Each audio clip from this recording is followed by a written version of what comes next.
Pemirsa, tahukah Anda Indonesia memiliki 6 istana presiden yang tersebar di Pulau Jawa dan Bali?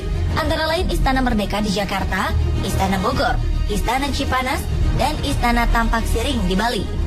Istana kepresidenan itu digunakan sebagai tempat resmi kediaman presiden, juga sebagai tempat presiden menggerakkan roda pemerintahan, atau menjadi tempat beristirahat tamu-tamu negara.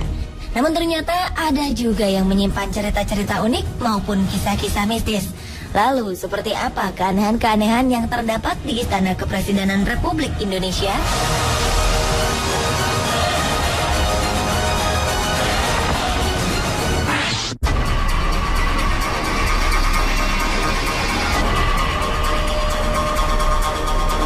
Demi penghematan uang negara, dahulu Presiden Gus Dur memutuskan tinggal di Istana Merdeka.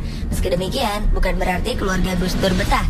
Mereka mengaku banyak diganggu makhluk halus di istana peninggalan zaman kolonial itu. Putri Gus Dur, Yeni Wahid, pernah mengaku di akun Twitternya bahwa istana yang ia tinggali sangat tidak nyaman dan seram suasananya. Bahkan sang adik Inayah Wahid sering diganggu oleh makhluk halus. Kejadian menyeramkan ternyata tidak hanya dialami keluarga Gus Dur, sejumlah pegawai istana juga kerap mengalaminya. Bahkan saking takutnya, untuk membersihkan lantai 4 dan 5 di Wisma Negara saja tidak ada yang berani, karena takut dengan penunggu di sana yang tidak kasat mata. Menurut ajudan Gus Dur saat itu, yaitu Munib Huda Muhammad, Presiden Indonesia kelima itu tidak menggunakan cara-cara mistis untuk mengusir keangkeran istana, melainkan dengan cara yang logis. Gus Dur membuka Istana Merdeka bagi masyarakat, sehingga di era Gus Dur, Istana Merdeka ramai dan tidak angker lagi.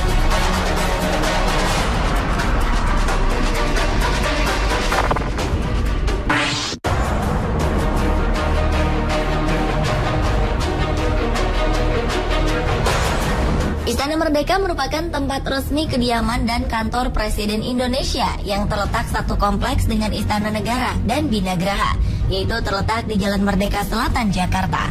Istana dengan luas sekitar 2.400 meter persegi ini dibangun pada masa pemerintahan Gubernur Jenderal J.W. Van Lansberg pada 1873. Tercatat setelah Presiden pertama Indonesia, Soekarno, barulah Presiden keempat Abdurrahman Wahid alias Gus Dur yang memilih tinggal di istana. Kini Istana Merdeka ditinggali oleh Presiden ke-7 Indonesia, Joko Widodo, atau yang akrab disapa Jokowi. Yang menarik, ternyata Jokowi dan Ibu Negara Iriana Widodo bukan hanya tinggal, tetapi tidur di bekas ranjang Presiden Soekarno. Diketahui selama ini tak ada presiden yang berani tidur di ranjang kamar sang proklamator itu. Bahkan putri dari Bung Karno, Megawati Soekarno Putri sekalipun. Menurut Ahok, Gubernur DKI Jakarta, Presiden Jokowi termasuk salah satu presiden yang berani menempati kamar Bung Karno. Meski banyak informasi tentang bangunan tersebut yang penuh dengan cerita mistis, Jokowi mengaku tidak merasa terganggu oleh cerita-cerita itu. Ia malah merasa nyaman, sebab ia juga pernah tinggal di gedung tua saat ia menjabat sebagai wali kota Solo.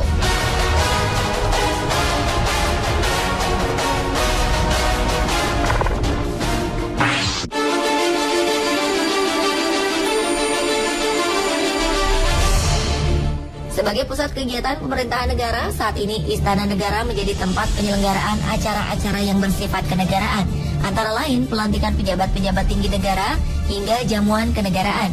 Namun ternyata ada sebuah kisah di balik salah satu acara pelantikan resmi di Istana Negara tersebut, tepatnya saat pengangkatan Albert Hasibuan sebagai anggota Dewan Pertimbangan Presiden untuk bidang hak asasi manusia pada awal tahun 2012 lalu oleh Presiden Indonesia ke-6 Susilo Bambang Yudhoyono. Usai pelantikan, meja marmer yang dipakai sebagai tempat penandatanganan tiba-tiba pecah dan hancur berkeping-keping seperti habis dipukul dengan benda keras. Peristiwa itu terjadi ketika pasukan pengamanan presiden atau Pas Pampres hendak memindahkan meja marmer setebal 2 cm tersebut. Walau sempat terkejut, acara pelantikan tak terganggu sama sekali. Diketahui alas marmer tersebut terlepas dari meja besi kerangkanya. Namun ternyata ada juga yang mengaitkannya dengan hal-hal metafisika, yang konon pecahnya meja tersebut merupakan teguran dari si penunggu meja marmer bagi sang presiden kala itu.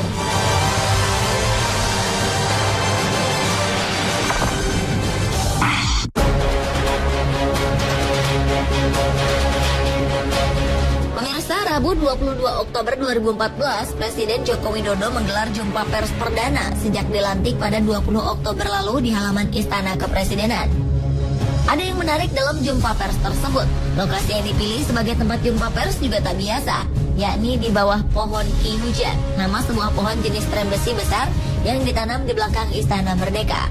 Pohon Ki Hujan ini seperti menjadi saksi bisu atas segala yang terjadi di kompleks kepresidenan itu.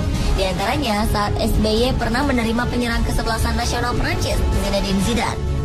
Menariknya, Ki Hujan ini ternyata sudah berusia 144 tahun sejak ditanam pada 1870, yang artinya 3 tahun sebelum Istana Merdeka dibangun oleh arsitek Grossares. Meski ditopang oleh sejumlah tiang, pohon ini masih terlihat gagah. Yang menariknya lagi, pohon ini sempat diterjang angin puting beliung yang terjadi di kawasan istana pada 5 Januari 2012 silam. Banyak pohon bertumbangan, namun anehnya Ki Hujan tetap kokoh berdiri. Hanya dedaunannya saja yang rontok dan ranting-ranting kecil yang berjatuhan.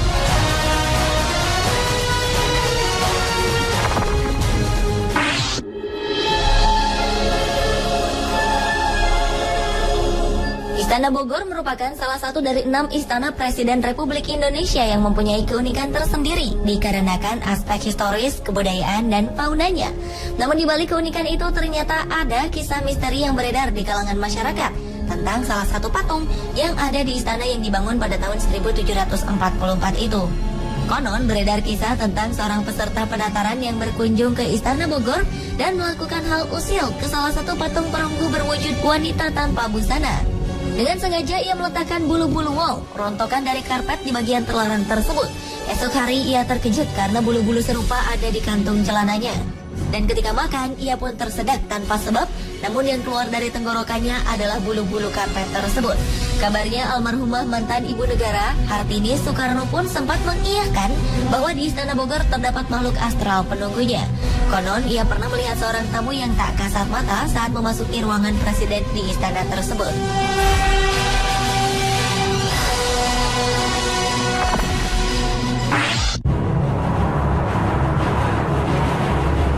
Istana Kepresidenan yang berada di Bali, yakni Istana Tampak Siring, adalah satu-satunya istana kepresidenan Republik Indonesia yang dibangun setelah Indonesia merdeka.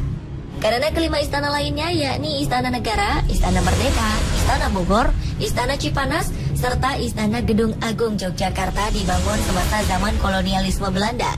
Istana Tampak Siring biasanya digunakan oleh presiden untuk beristirahat, melakukan rapat kerja, serta melakukan perundingan luar negeri. Istana Tampak Siring diprakarsai oleh Soekarno dan mulai dibangun pada tahun 1957 hingga tahun 1963. Di istana tersebut terdapat sebuah kamar yang dulu sempat dihuni Soekarno. Konon menurut warga setempat, kamar tersebut hingga kini tidak dihuni dan sengaja dikosongkan karena ada kekuatan mistis yang meliputi ruangan tersebut.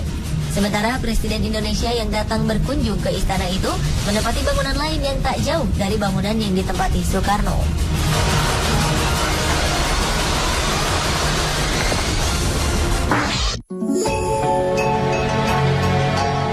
Istana Gedung Agung merupakan salah satu dari 6 istana kepresidenan Republik Indonesia. Istana ini terletak di pusat kota Yogyakarta, tepatnya di ujung Jalan Malioboro. Gedung yang dibangun oleh seorang arsitek A. Payen ini pernah menjadi saksi sejarah ketika Bung Karno berkantor di sana saat Yogyakarta menjadi ibu kota baru Republik Indonesia. Karena merupakan bangunan tua, banyak rumor beredar mengenai kisah mistis di balik bangunan bergaya Eropa itu. Kabarnya di istana tersebut sempat terjadi gangguan-gangguan makhluk gaib. Maka dari itu seorang paranormal pernah dimintai tolong oleh Pas Pampres. Menurutnya, hal yang dianggap mengganggu tersebut berasal dari kekuatan kitab Stambul yang sering berpindah-pindah secara misterius di sekitar istana. Kabarnya di Istana Gedung Agung yang bernama Loji Kebon itu kerap terdengar suara prajurit baris berbaris, walau tak ada yang sedang melakukan baris berbaris.